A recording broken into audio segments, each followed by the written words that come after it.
So I am just going to show you my notebook. The first tab I have is my LED 3000 class assignments that I did. So right here I have 25 things that I learned.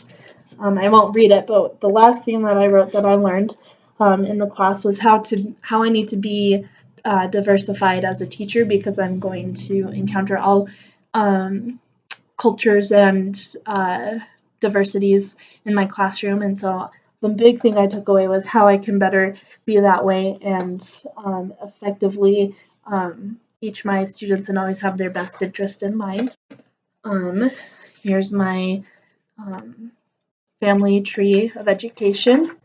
I took my classroom management stats paper from LED 3005 because I think that's an important thing to have as a teacher, and I want to improve it over the next 2 semesters before I become a teacher, so I wanted to make sure I had that in there.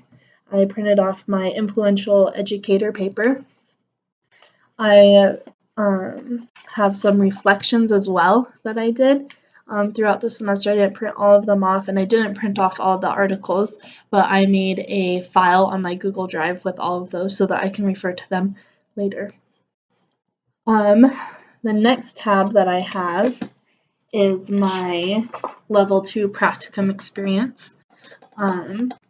I, throughout my practicum every day when I came home, wrote a journal entry about either how the classroom was set up or classroom management strategies I saw, things that I got to participate in or do in the classroom with the students. And so I wrote some of that every day when I came home. And I think the most memorable journal entry that I had was my last day of practicum when we went on a big field trip to New Harmony. One of the other teachers got really, really sick and had to go to the hospital. So me and Mrs. Hunter, my practicum teacher, had to split up. And I had to take Mrs. Hunter's class, and she had to take Mrs. Clark's class. And I had to take Mrs. Hunter's class on a tour and into the museum, and Mrs. Hunter had to take the other class to the fire station and the apple orchard.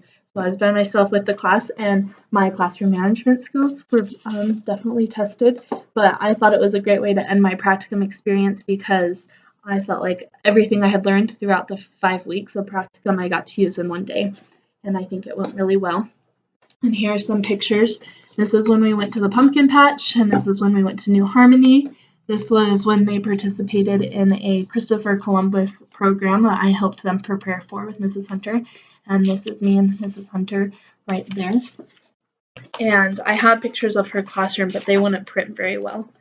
I also have the days that I was there and what I did. I have my evaluations from my practicum teacher and the things that she said that I was good at and needed to improve on. And that's everything I have in my notebook.